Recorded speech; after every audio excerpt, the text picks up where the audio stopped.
a lot of people just get into like a pattern of Groundhog Day, and how, have you ever heard the saying, most men, it's either 25 or 27, I can't remember, but most men die at 27, but we bury them at 75.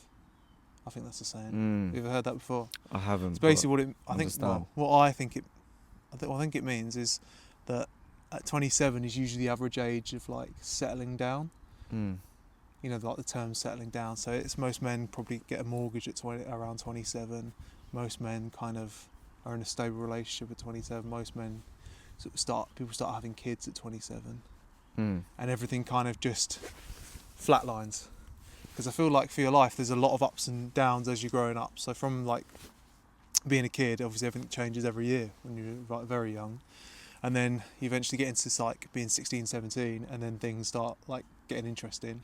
Life starts really changing around. It's all like you're on this big high from like 16 to pretty much like early 20s, and then as you get into that 25, 26, 27 age bracket, everything kind of like you sort of establish yourself with a job, you kind of get a mortgage, and everything kind of just goes into a flat line. And that's why they say, and because most men just kind of like, that's it then, that's their sort of adventures, that's their exciting part of their life done, and they kind of just don't really go anywhere after that. And it's why a lot of people over that age start getting quite depressed. I think the pressure of society kind of weighs down on you, don't it? Because it's telling you to... Is that the age where it kind of hits? I think that's the age where people think, oh fuck, I actually need to worry about what I need to do to like provide for a family and shit. Yeah, I think that kind of is hitting me now. Or if you're single, I think you kind of think, fuck, I need to find someone because I'm nearly turning 30 and I haven't got a girlfriend, or you know, and if you want kids, then you need a girlfriend by then. You know, that's what society tells you anyway. Yeah. Or do you say fuck that and push through through into your 30s, still not giving a fuck, still like just doing you and cool shit, and then maybe you end up living the rest of your life on a farm somewhere in Colombia. Yeah. I feel like there comes a point, it's hard though. I think I want to find the balance between the two. And I'm wondering where that balance is, because, okay, cool. When I turn 27, right, I should probably start thinking about having somewhere, like, you kind of want stability, but then you don't want to just sort of die and crawl into a hole and just not do anything or be anyone. Do you know what I mean? Yeah. Like a lot of people at 27, they kind of feel like a lot of their dreams are kind of that's it done. Now. Like, all right, I've got. And if they haven't reached their dreams by that age, they kind of give up on them. Yeah. And they kind of go, oh, it's too late now. I need to knuckle down and. But then when you think about the amount of people that had like, were just normal people up until their 40s. I was listening to a podcast yesterday with a guy. Do you know who he is? Greg Doucette. It's like a bodybuilder guy. Maybe if I saw his face. Yeah. So he wasn't really famous until his 40s. He like literally no one knew who he was. And he says it's so weird now because pretty much anyone who's into fitness kind of knows who he is. But before, like, he was just a normal guy. And he said he never really like just settled. He was like doing all sorts of different things and stuff. He ended up getting arrested. He's now banned from the USA for selling steroids. And, like, all this shit that's happened, and it's just like, oh yeah, like, it doesn't really end at 30, does it? No. It doesn't have to end at 30. But a lot of people get this thing where they just go, okay, I've settled down now, and then like no adventures really happen. I get told a lot goes downhill after 30. You get told that a lot. I think you get a lot of people that's maybe the wrong type of people telling you that.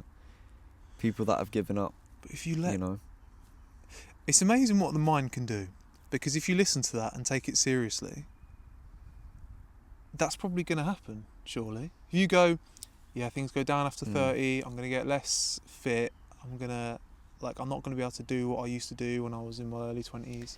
Then you do get less fit, don't you? something I heard the other day. What's his name? You like him. Tall, kind of skinny guy. Speaks absolute facts. Young, like, entrepreneur. Anyway, I'm gonna try to put it into words. Luke Belmar. That's his name. He said, thoughts convert into actions, and actions convert into lifestyle or something. It was longer than that. He said it a lot better than me. But he's like, whatever you think about, you end up doing. Yeah. And whatever you do turns into your lifestyle, and whatever your lifestyle is you. So your thoughts are your life. Whatever you think about determines how your life's gonna go. Yeah. Whether how happy you are, whether what car you've got, whether what we're doing right now. All of this, what we're doing, came from our thoughts. It just came from a thought. From a thought. And our thought has led it to action, and now we're both sitting here by a cliff. You know? Yeah. So,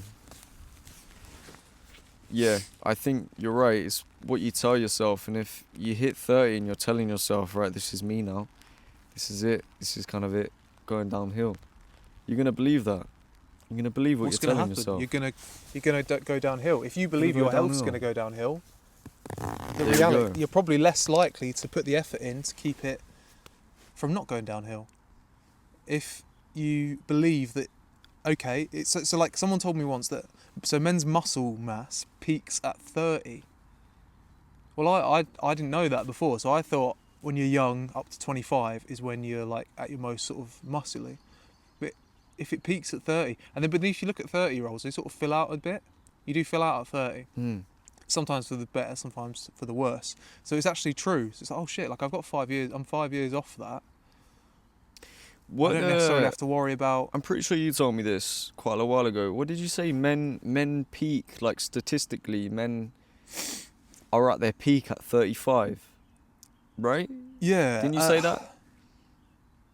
I think it depends though. Like, yeah, I think it does obviously depend on how you take care of yourself. Yeah.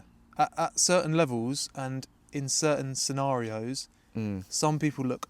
I mean, think of someone like the actors and stuff who, at 35, you look at them when they were 22, 23, they look so much better at 35. Look at Henry Cavill, he was a little skinny kid in his early 20s when he was in a few films. He still looked good. He still looked good, but he looks Some amazing. people age really well, don't He's they? aged really well. But then not everyone does. But then I think if you tell yourself, I'm going to age well, I'm going to keep getting fitter, I'm going to keep getting more muscular. Obviously there's going to be a cut-off point, but it's as long as you believe for as long as possible that it's not going to happen, that actually you're on the up, I think the likelihood is you will continue upwards. Obviously there will come a point where it stops. Like obviously when you get to 40, you're probably not going to keep going, getting stronger, keep getting better. You're probably either going to stay the same or potentially decline at that point. But like the idea that after 30, that's when that goes downhill. You're only 30 years old. There's people in their fucking 90s in this, like, who are healthy on the planet. So I know a lady, she's nearly 80. I think she's 78 or 79. And she's had a very nice life. So she's been able to have a lot of free time to keep healthy and exercise and stuff. She still plays tennis. And bro, I look at her, man, and she's like 60. She looks about 60 and she's nearly 80. Yeah. And she moves, she plays tennis, she's insane. It's amazing, yeah. She looks great. There's loads of people like that. She's nearly 80. And she does not look 80 whatsoever. Yeah. Because she's took care of herself. I'm a strong believer of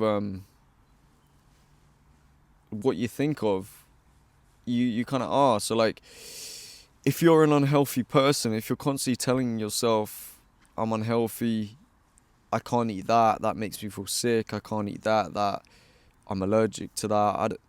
Obviously, like, if you're allergic to something, you're allergic to something, but if you constantly tell yourself you're an unhealthy person, you're going to be an unhealthy person. Yeah. Do I sound a bit crazy saying that? Or it's true. Obviously, there are certain things that there's limits, but there's things you can't control. No. But then, what does telling if you're yourself... pondering on yourself all the time. How does it help if you're... How does it help? Yeah. And how does being positive help? Well, you're going to start looking after yourself. You're going to start you start thinking and taking action on eating healthy. You start thinking and taking action on sorting out a fitness program, or trying to do more walks, or trying to do activities that keep you healthy. So for example, like us doing this, we've been hiking for like 2 hours, trying to find a nice spot to do this podcast. Yep. Like that's a nice activity that keeps you fit and helps you stay healthy. Now there's also like other activities that, like going to the pub, or sitting at home watching TV, or playing video games, or there's a bunch of things you can, like technically activities or hobbies and whatever, that aren't going to help you be healthy. Whereas if you're deliberately looking for things to keep yourself entertained that also make you healthy, then you end up becoming healthier. Indeed, and that's all comes from the thought of, I need to be healthier, I can be healthier. So it does work. It's just, yeah. But anyway, bringing it back to sort of the whole Groundhog Day thing, sort of living the same day, like day to day. Do you find yourself ever falling into that? And then what do you do? Yeah, I think currently, actually, I think I'm kind of like that. I think, to be honest, every time I meet and we do this, it gives me something to, it brings me up again, because, you know, it feels awesome. We're trying to create something. But like when when we haven't been able to do an episode or something, it's very much like, I just fall into a routine of the same shit every day. And I kind of fall into my head too much. I feel like I think too much about things.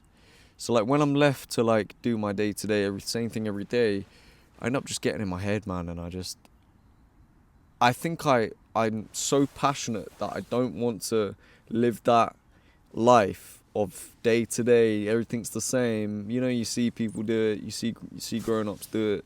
Yeah. Obviously they've lived very different, they grew up in a very different time. But that's my worst nightmare, is being in that same cycle every day, getting up, going to work, coming home, watching TV, getting up, sleeping, getting up, going to, like, that terrifies me. Yeah. So I get these impulsive, like, feeling I want to just go do something. I want to go out on a walk, or I want to do something. And there's a lot of advantages to living in London, but man, sometimes I wish I lived up north somewhere, man. I could walk out my door and just go climb a mountain, or just be outside, because being outside definitely helps. 100%. I think it does. Yeah. Like doing this massively breaks up my life, because when we try and go to new locations that we haven't been to before. There's no kind of like where we are now, there's no real familiarity with where we are now. Like, I've never been here before. I've no idea where we are, and it's nice because it just breaks up your life right now. But yeah, you know, like, because if you go week to week and you've had you've gone to work at the same place, you've gone to the gym the same, you've just not really seen people. Because a lot of people, this is the trouble, is when you start to get old, like into your 20s and stuff, people have jobs, people have like different schedules, and you end up just not seeing people for ages, and everyone can just fall into their own, like, work, gym, the issue, isn't it? Yeah. Home, telly, done, and just every single day. And it just, like, the excitement of life just dies, and it's rubbish. And that's why you got to try and find these little adventures and little, like, things to do, whether it be a trip or whether it be like this, or going and doing a new activity. For example, like when we went and did that climbing, or if you go to like a new golf driving range, or just anything, just something different. Keeps it, keeps you feeling you're doing something. I don't know about you, but I'm on Instagram quite a bit, and with our little bit of travelling that we've done, like, I'm following quite a lot of other people that are travelling. So every time I go on Instagram, I look at stories, I'm seeing people all over the place, here, there and there, fucking all over the world. Yeah. And I don't know how they manage to keep doing it and keep going. Maybe they're really good at saving and putting their money in the right places. But like, it's social media though, innit? From social media, it looks like everything's great and they're doing it constantly.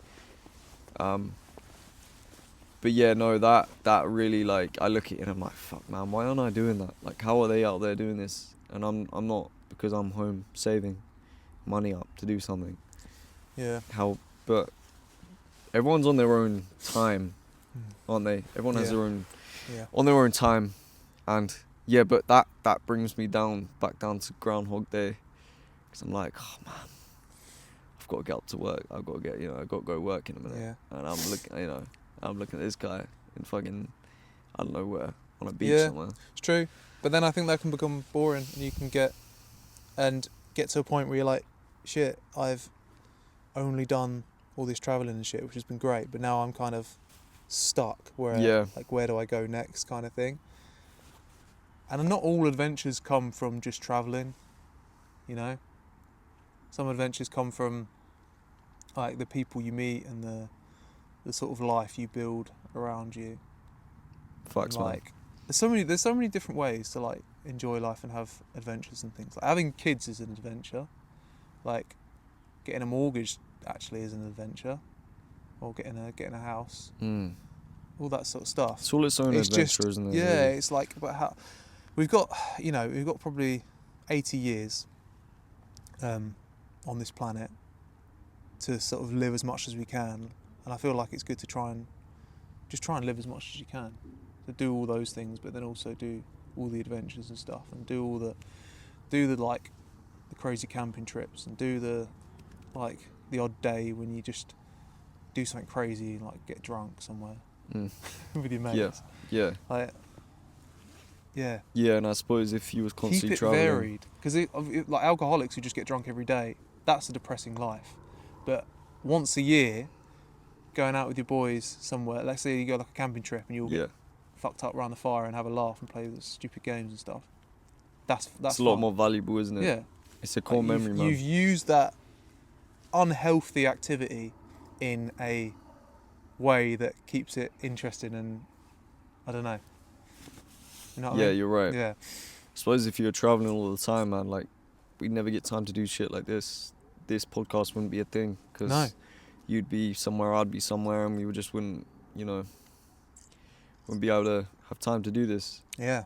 So it's having that balance between different things. You can't do one thing all the time. Don't get me wrong, man. I wanna see the world. Yeah. But I think I'm content being home at the moment. Doing this is giving me something to look forward to. Yeah. I think that's the advice for getting out of Groundhog Day, is you can find things to break up that cycle. Like, I think in the sort of coming months, I want to try and find some cool activities that I can do. Even though I'm kind of, at the moment, it's work, gym, home, and like most days, I'm gonna try and organise some camping trips. We're gonna try and get more podcast episodes out. We're gonna try and do some cool activities. I'm thinking, let's find somewhere that does archery. Let's find somewhere that does shooting. Let's do like climbing. Let's do. I definitely need more of that in my life. Yeah. I think, man, because I fall into doing just the same shit, and it'd be nice to have something to look forward to if you could do something like that every fortnight or something, you know. Yeah, let's try and find every something fortnight. Cool. Try, twice a month, do something like archery or like something, an activity. Be sick. Even something as small as like swimming. I don't know, I fucking barely swim. Do you know what I mean? Barely swim. I fucking love swimming. Yeah. But like, when do you ever get time to go swim? No one just goes to a pool and swims. Ice skating. I'm shit at ice skating. I'm so bad. Might be a bit gay if it's just us two. It'd be hella gay. I think we'd hold hands. We look like a couple. Can you ice skate? Can you ice skate? I know I'm shit. Oh, yeah. I'm so bad. I'll need a little penguin, bro. I need a little penguin to lean on. You know, they get them little penguins. We'll have to go with some other people, because it's a bit of a. It's like a stereotypical date thing. It isn't is. It's got to be a double date. You can't go with your boys to ice skating. That just doesn't work. I think you can go with it. I think you can go as a group ice skating. As a group, but as a duo, bro. As a duo, that's hella. No, you need a squad. Yeah, it's got to be a group. I think we should do that. That'd be fun. Yeah. I'm quite sick at ice skating. I'm actually quite good. Are you? Yeah. Yeah. What else would be cool? Yeah, there's loads of things you can do, but it just kind of breaks up the year. Like, I want to organise a camping trip in kind of April, May time in the summer. Obviously, when it gets to summer, there's probably more stuff you can do, which helps as the weather gets better. But then don't be a pussy. Just go out, go out in the rain and the cold. Yeah, Dress up I right. tell and myself then, that a lot. I tend to just, I don't know about you, but the weather doesn't really get me down at all. The weather can be what the fuck it wants to be. Like the sun, you know, weather, you be you, do man. what you but want. Yeah. do what you want. But when it's sunny, it's great. But like, I see the beauty in when it's like this. Do you know what I Yeah, mean? I Like, like look, this. bro. Look at this Mixed. shit. There's something beautiful about it just being grey right now. And like, Stop raining. you know, and a bit foggy and shit. It's beautiful. Yeah. Whereas someone might wake up and be like, oh, it's miserable outside. I'm not going outside today. It's all grey. That's on them. That's on them. That's not on the weather. That is on them. Wasio. Just Yeah. Wasio, bro. Yeah. They could have just gone, okay, the weather's not so good, so therefore what do I need? I need a warm top, a coat, some Yeah, trousers that or- might alright to get muddy in. I'm going to Then I go can out go and out do something and- activity indoors. You know, go rock climbing or... I don't know, don't let... I went out just shopping the other day. And my mum went... No, my mum and dad went... It was like raining quite badly outside. I just want to go out and get something. And they were like, nah, it's raining. I was like, mate, I'm not letting the weather stop me. Do you know what I mean? I've got a day off. I want to get this thing done. It's going to happen, you know? I walk outside, I go from the house to the car. 5 seconds in the rain, if that. Yeah. And I'm in the car all the way, nice warm, heater's on, tunes are on, maybe a little potty is on, and I'm driving to the place. And then maybe park the car, 2 minutes maybe walk from the car to the shop, then I'm inside again. And I get the shit, another 2 minutes. I've spent, in total, probably less than 5 minutes out in the rain. Imagine if you just let yourself be controlled Yeah. so heavily by the weather. Like how bad would that be? But just thinking, like, and throughout your life, you're gonna be faced with bad weather. It's We're lucky inevitable. enough to live in an age where we're not trying to light a fire out here, do you know what I mean? And we're Yeah. like, and it's raining and we can't, and everything's wet and we can't literally light be wood up. outside. We used to be No. outside. There used to be no inside. Yeah, everyone There used to be no such thing as outside, an do you know what I mean? inside. Everyone was outside. Yeah. Not only the hose, the mans, everyone was outside on the streets. Yeah. Yeah. Just, And and now we're all inside. And the And hose are outside. we spend most of our time inside, and We're not hose outside. right now, we're outside. yeah.